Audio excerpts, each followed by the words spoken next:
En este video vamos a revisar y a repasar la metodología propuesta en este proyecto de investigación académica que tiene como objetivo el disminuir el porcentaje de recesión de alumnos en ingeniería al resolver un problema complejo. Esta metodología se ha diseñado y tiene como máximo propósito el ayudar al alumno a organizar tanto los conceptos teóricos como los fundamentos expresados en las diferentes bibliografías, así como también se espera una correcta y ordenada resolución del problema. Este formato es el que comúnmente será utilizado para la evaluación y para obtener datos estadísticos del desempeño de cada alumno en torno o utilizando este método. Consistirá en 4 partes primordiales, que en cierta medida es una manera de adiestrar al alumno a que se familiarice con esta metodología. En primera instancia, ya sea un parafraseo de lo que se pide en el problema o de lo que se requiere obtener, o un boceto, que puede ser un diagrama de cuerpo libre, un diagrama cinético, etc. Diferentes herramientas visuales que ayudan al correcto análisis de numerosos problemas en ingeniería. De igual manera, es bastante importante destacar que el alumno debe de reconocer y de plasmar de manera explícita los conceptos teóricos o las fórmulas que se van a utilizar. Esto con el fin de que tenga un claro orden y guía a lo largo del desarrollo del problema. Y de igual manera, la información dada o los supuestos, si es que son necesarios para la resolución del problema. Comúnmente estos serán extraídos del propio problema en sí, o serán dados previo a cualquier tipo de cálculo o resolución. Y finalmente encontramos la última parte, que es mismamente el desarrollo o la solución del problema en sí. Una vez familiarizados con este formato, comenzaremos entonces a analizar un problema y el ver cómo se puede trasladar o entender cada parte que requiere el formato.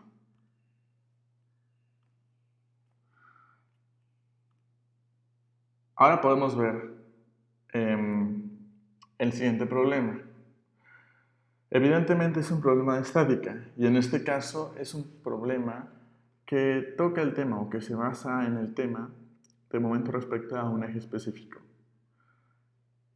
Se nos da entonces que un tubo está sujeto a la pared por unas abrazaderas y de igual manera se nos da también el peso de la propia maceta que mismamente va a representar una fuerza final en nuestro diagrama.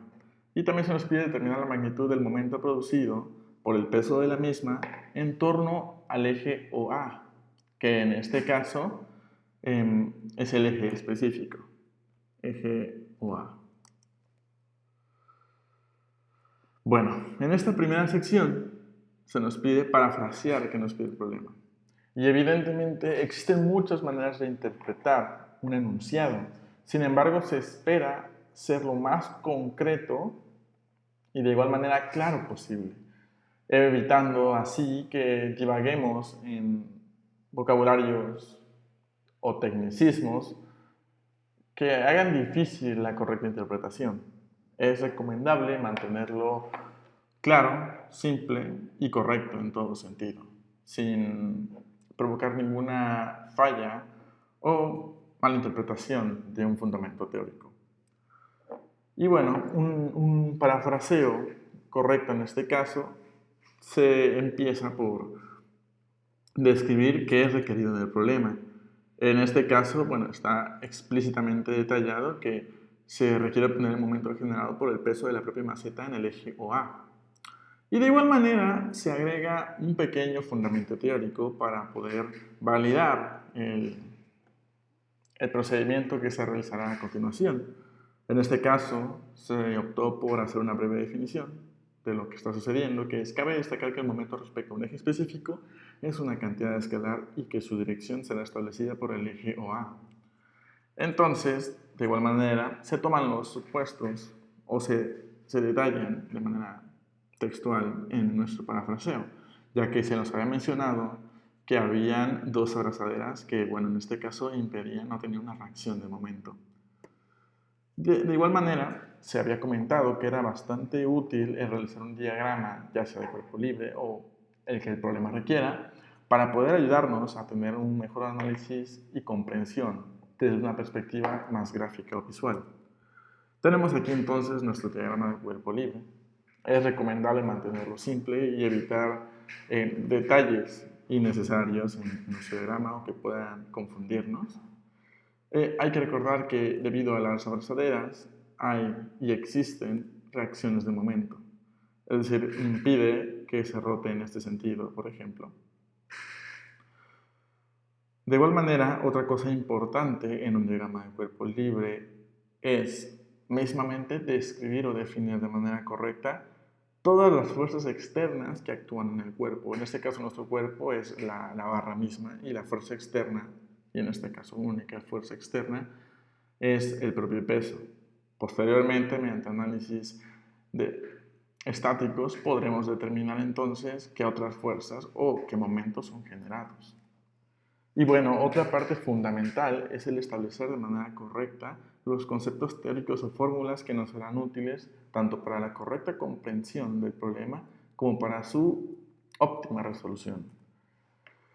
Bueno, esto es únicamente una parte extra que en este caso en particular se ha agregado con el fin de esclarecer cualquier tipo de duda en torno a este tema. Sin embargo, en el formato no será necesario hacer una definición tan extensa y tan precisa de un tema en particular, de un tema cualquiera. Sin embargo, sí que será necesario el colocar la fórmula fundamentales, la fórmula para calcular el momento con respecto a un eje específico, de igual manera la fórmula para obtener un vector posición, un vector unitario, son fórmulas bastante generales y no debería haber ningún problema, ni tampoco debería haber una omisión de su parte al momento de establecer las fórmulas requeridas. Claro que por temas de tiempo limitado podrían resumirse estas ecuaciones. Esta es una manera de resumir mismamente la ecuación, sin tener que hacer el desarrollo como tal. No se requieren gráficos específicos, simplemente podría ser una ecuación de vector de posición. Y bueno, pasamos a la siguiente parte, que sería nuestra información conocida. ¿Qué información sabemos del problema? Bueno, en este caso, desde la propia geometría que nos dan, desde las mediciones o la metrología, sabemos las dimensiones o coordenadas exactas de cada punto, del punto A, B, y de igual manera podemos así comprender y definir posteriormente las coordenadas exactas que conforman el eje OA, que es un eje importantísimo para la resolución del problema, ya que es fundamental obtener toda la información posible en torno a este eje para calcular el momento generado en él. De igual manera, también tenemos coordenadas de la maceta, tenemos ángulos y, bueno, evidentemente, todos estos datos nos serán de gran utilidad para la resolución y sobre todo para la obtención de datos fundamentales de posición en el problema. Entonces comenzamos con una solución del problema. En primera instancia, cabe mencionar que trabajaremos bajo vectores. Entonces será siempre importante designar o mantener la convención de signos siempre a la alza, porque de tener un signo erróneo o de no establecer bien los signos de cada octante, podríamos caer en errores de cálculo. En este caso, la maceta tiene una forma vectorial que, bueno, está orientada al eje menos z. En este caso se utilizará la denominación k y el signo menos. De igual manera necesitamos obtener el vector de posición de O a B. Claro que esto no es tan sencillo porque tendríamos que, en este caso, utilizar trigonometría para poder obtener esta línea. Conocemos en primera instancia nuestras medidas de 4 pies y 3 pies y sabemos que estos 3 pies se encuentran a 30 grados. Es entonces que obtenemos esta magnitud. Y de igual manera el coseno de 60 grados para saber en qué magnitud se encuentra en Y. Entonces, lo recomendable es dividir nuestras coordenadas o nuestro cálculo de coordenadas en cada eje, X, Y y finalmente Z. En Y de igual manera encontramos nuestra medición de 4 pies y 3 pies haciendo uso de igual manera de las reglas trigonométricas para poder obtener nuestra distancia en este eje. Y finalmente el seno de 60, porque queremos saber cuál es la magnitud en Y de este vector mismo. Finalmente, nos es interesante también saber qué tanto se encuentra en este caso hacia abajo o hacia el octante negativo de Z y así definir finalmente sus coordenadas. Sabemos que está a 3 pies en esta medición del propio diagrama y el seno de 30 grados nos indicará mismamente, bueno, pues este valor numérico que representará la distancia que se encuentra en torno al eje Z. Es entonces que se obtiene el valor del vector posición de O a B, tomando en cuenta X, Y y Z, como bien se expresó en nuestro cálculo de vector de posición acá. Proseguimos con el problema y entonces también debemos definir nuestro eje OA, que es de gran importancia para la resolución del problema, y que justamente iría de O a A, representada por esta flecha amarilla. Sabemos que O está en el origen, por ende tiene un valor de 0 en todas sus coordenadas. Sin embargo, la diferencia será completamente sencilla, A menos O, y en este caso es únicamente las coordenadas de nuestro punto A. Debido a que queremos calcular el momento respecto a un eje específico y recordando la fórmula para calcular dicho momento, es necesario obtener el cálculo de un vector unitario. En este caso, el vector unitario será las magnitudes en coordenadas de nuestro vector ROA y de igual manera su expresión escalar, que se obtiene mismamente por sumar ambas cantidades cartesianas y haciendo uso de una raíz cuadrada. Como se expresa aquí, este es entonces nuestro vector unitario, que es un vector con valor 1 y que nos ayudará a determinar la dirección del propio vector y su sentido. Se representa en este diagrama por la flecha azul que se remarca aquí. Finalmente, nuestro problema, haciendo una pequeña analogía a las ecuaciones en primera instancia analizadas, ya tenemos el vector unitario, tenemos el vector posición, la fuerza ejercida por la maceta, que en este caso nos expresa en libras, y únicamente nos quedaría el hacer la resolución, en este caso aritmética o matemática, del problema y así obtener un resultado entregable.